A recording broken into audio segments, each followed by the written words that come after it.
拍。你别拍了，别拍了，这什么呀？你车里太暗了。我天啊，你拍东西呢？快挡住！你看这跟青山绿水的，光线多好。哪好啊？这么重的膜。哎，我操！哎！怎么了？你们看，那是什么东西啊？那个？哎，那个，我操！黑的那个。飞机吧？不是飞机哪儿没有黑色？这是飞碟吧？这绝对不是飞机。慢点，等靠边上再说的。马上靠，等一下，我在主路上呢。赶紧的！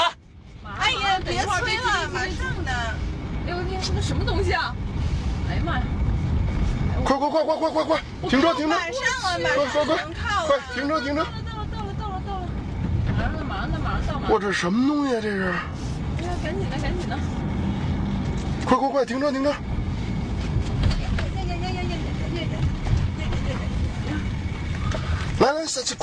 快下车！别那么着急，他跑不了。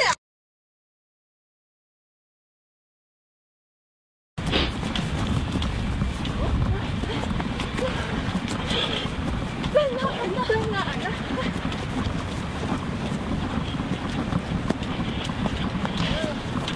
哦，看见了。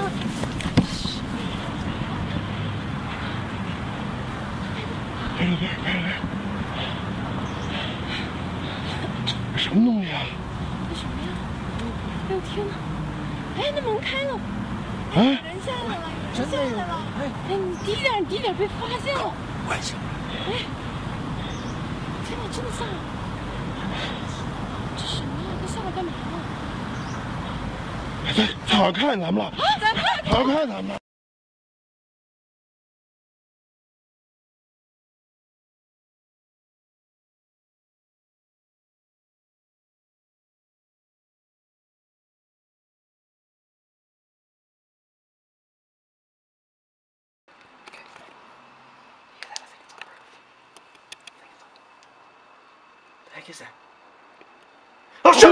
Oh my god! Shoot!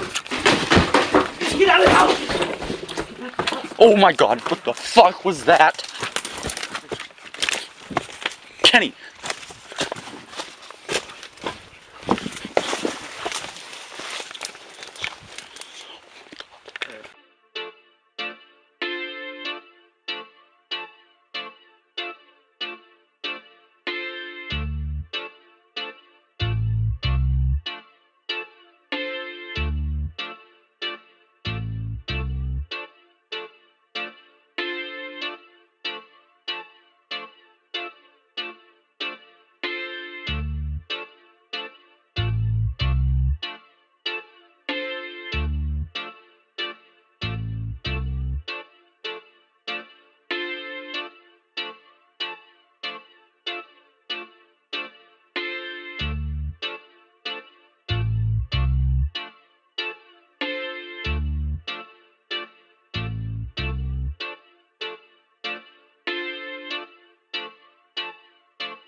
From the south, he's coming toward us now. Well, we're observing what appears to be a beam coming down to the ground. This is unreal. I tried to stop myself from looking at it. I had no control over my body. It engulfed me.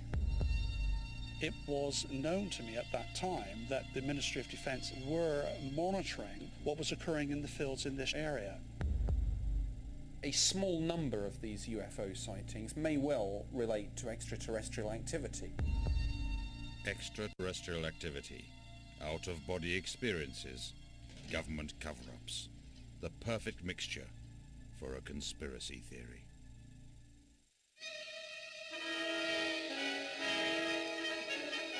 The world first got hysterical about UFOs after the events of the 24th of June 1947. On a routine flight over Washington state, pilot Kenneth Arnold encountered 9 saucer-shaped objects which appeared out of the clouds and flew directly towards him. As reported in local newspapers, Arnold described how these flying saucers zigzagged in and out of formation before flying off at an incredible speed. Although Arnold couldn't identify what he saw, the encounter confirmed that there are things in the sky which cannot be explained. People have been seeing UFOs as far back as recorded time.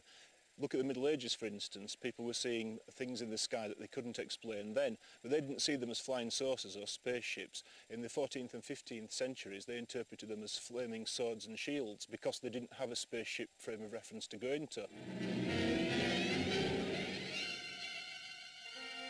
Until 1947, people's sightings of mysterious flying objects were explained as airships, experimental planes and weather balloons.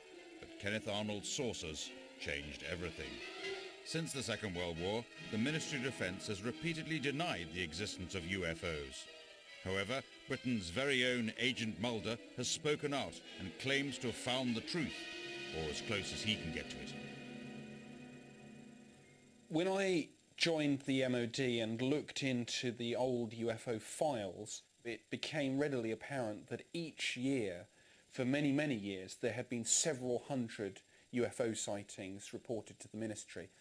I have no doubt, personally, based on my official research and investigation at the ministry, that a small number of these UFO sightings may well relate to extraterrestrial activity. And I don't say that lightly. I say it on the basis of there being craft in our airspace capable of speeds and manoeuvres way beyond anything that we've got in our inventory.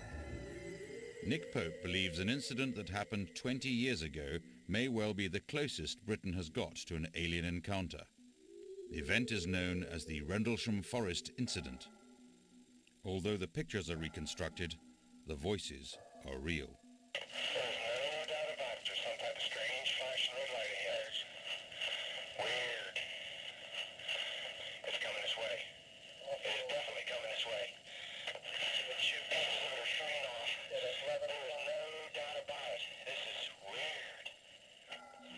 In the early hours of Boxing Day 1980, a strange light was seen over Rendlesham Forest in Suffolk. Staff at nearby NATO airbase RAF Bentwaters tracked the UFO as it crashed into the trees. A patrol of American servicemen was sent to investigate.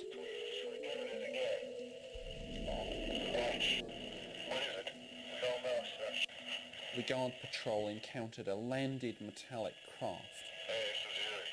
There were indentations on the forest floor. They ran a Geiger counter around these indentations. They found the levels of radiation were 10 times what they should have been for the area concerned. Only the military knew about the incident. The public knew nothing until 1983, when a former airbase security guard, who'd been on that eventful patrol, spoke to BBC News. This thing came down, the red light over it, and sat there maybe 2 seconds. It was just a ball of light in the air, maybe 20 feet off the ground, 30 feet, and it dispersed in a multitude of colors. And they all seemed to fall on top of this thing. And before our eyes, it's almost indescribable, but there was a craft, an alien spacecraft.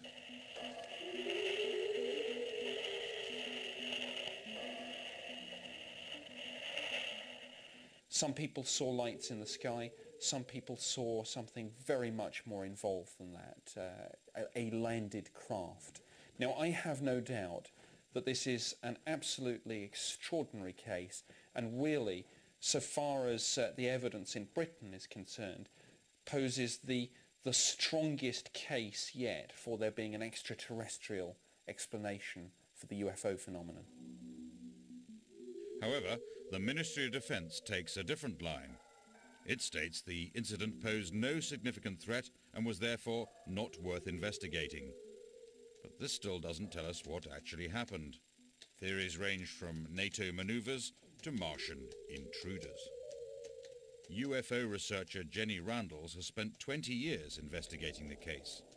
She believes she has uncovered the truth about that night. The Rendlesham Forest case is undoubtedly the most complex UFO investigation that I've ever been involved in. It's the most notorious and talked about incident in Britain. After World War II, a lot of covert radar-based experiments were set up here. During the 1970s, we know that they were some sort of an attempted experiment to perfect a super powerful radar system which sends very powerful beams of energy right out into space and bounces them back off the ionosphere. Unfortunately, what was discovered as a side effect of that kind of research was that these beams caused odd things to happen in the atmosphere. They caused the atmosphere to glow because they created plasma effects in and around them. They created all kinds of severe physiological effects on people who got too close to them. The odds are pretty high that one of these experiments was underway at the time when this particular incident occurred, and these people just happened to get